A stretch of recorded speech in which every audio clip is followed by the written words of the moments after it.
Welcome to Crime Maze YouTube channel. In this video we are going to talk about 5 murderers in Virginia. So before starting this video, like this video and subscribe to Crime Maze channel for future updates. Criminals who commit serial killings have long been the stuff of mythology. Think of Jack the Ripper, Ted Bundy, and the Manson family, to mention a few examples. I'll admit that these stories make me feel uneasy, despite the fact that I binge-watched all 8 seasons of Dexter. The reality is that serial killings that occur frequently, and with spooky patterns and parallels, are utterly horrifying. Despite the fact that America's most beloved television psychopath, Dexter, may foster a more sympathetic perspective of serial killers, what goes through the brains of those who are capable of killing with such premeditation is difficult to fathom, and it makes the rest of us more than a little paranoid about our own safety. Virginia has a history of serial killers, and these 5 cases are no exception. These stories, which range from 3 sisters who murdered family members for insurance money to a cold case in eastern Virginia, will make you think carefully about the folks you pass on the street every day. You really never know what might happen. Number 5. The Black Sisters, Christiansburg. Despite the fact that Mary Sneed, Caroline Martin, and Virginia Wardlaw committed their crimes more than 100 years ago, their mythology continues to live on to this day. In 1902, the sisters, who were known as the Black Sisters because of their black dress, relocated to Christiansburg, where Virginia Wardlaw was the principal of the Montgomery Female Academy at the time. Virginia's sisters, Caroline and Mary, were also widows who volunteered their time to assist Virginia in the running of the boarding school for girls. Several strange occurrences occurred during their stay, including the disappearance of an illegitimate baby born to one of the students and the death of Mary's son, John, who was discovered charred to death in his bed. Only a week ago, his mother and aunts had taken out a substantial life insurance policy on him on their own behalf. However, it wasn't until the women arrived in New Jersey in 1909 that the authorities became aware of the situation. Following the mysterious drowning of Caroline's daughter, O.C., in a bathtub, the sisters were apprehended by the police. O.C., who was married to Fletcher Sneed, her first cousin, and Mary's son, also left a substantial life insurance policy in her will. Caroline was found guilty of murder and condemned to 7 years in a state mental hospital, where she died later that same year. It was later assumed that she had killed her husband and her small son, Hugh, who died after falling down the stairs in their home in 1888, as well as herself. Mary pleaded guilty, but was exonerated on the basis of a technicality, and she escaped to Colorado. The judge could not rule on Virginia's case because she starved herself to death before he could. Her remains was returned to Christiansburg, where it was interred at the Sunset Memorial Cemetery. Number 4. The Golden Years Killer, Richmond. At the time of his arrest in 2000, Leslie Leon Burchard admitted to murdering at least 7 elderly ladies in 1996 during a 6-month killing spree that spanned several days. The Golden Years killings were a wave of homicides that claimed the lives of more than a dozen elderly ladies in total, with some of the cases still unresolved to this day. Burchard, a homeless schizophrenic who lived on the streets, subsequently acknowledged to killing 3 more homeless males in addition to the ladies. In spite of the fact that Burchard died in jail only a few years after his arrest, subsequent investigations into 2 additional killings that occurred around the same time can be linked to him because of the statements he provided. Burchard maintains that he murdered the ladies because they reminded him of his mother, and that he murdered the males because they reminded him of himself at the time of the deaths. Burchard was not taking his prescriptions at the time of the homicides. Number 3. The Southside Strangler, Richmond.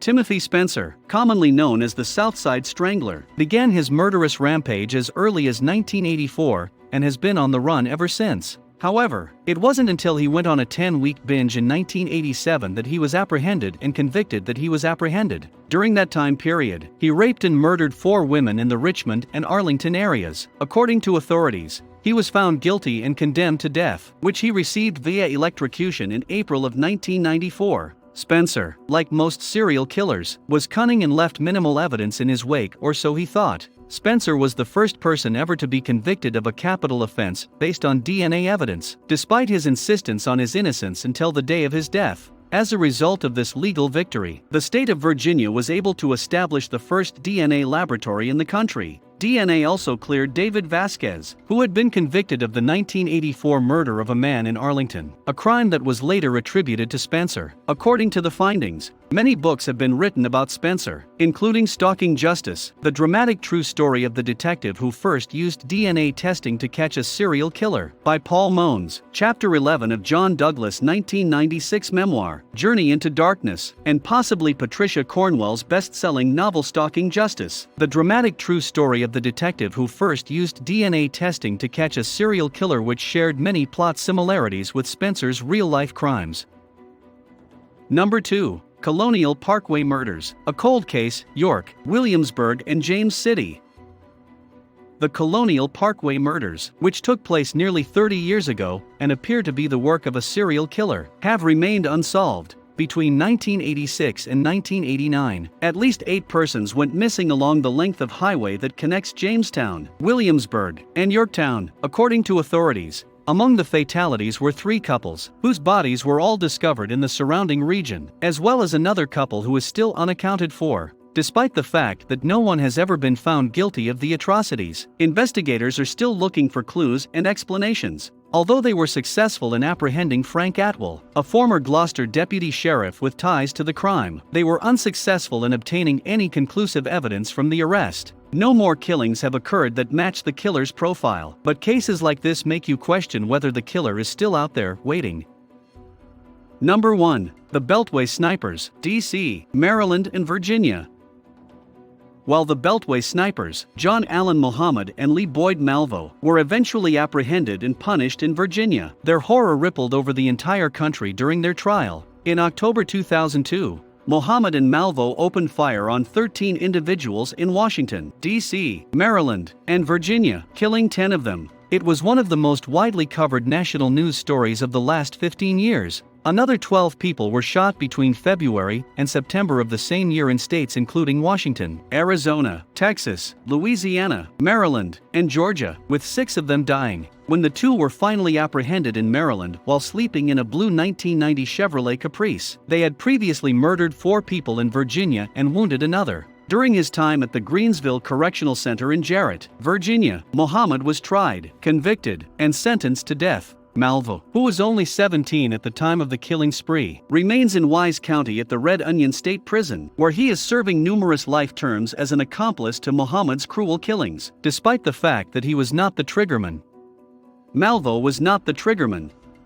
The victims are commemorated by the memorial depicted below, which is located in Wheaton, Maryland. The creation of a serial killer is a mystery that will never be fully understood, but the devastation they leave in their wake cannot be denied. And, like any state, Virginia has its fair share of good, terrible, and downright serial killers. Leave a comment to let us know what you think of this story, and if you know of any more legendary crimes that we should know about. What do you think about this video? Do let us know down in the comments section below. If you enjoyed this video and want to hear from us again, be sure to hit that subscribe button before you go.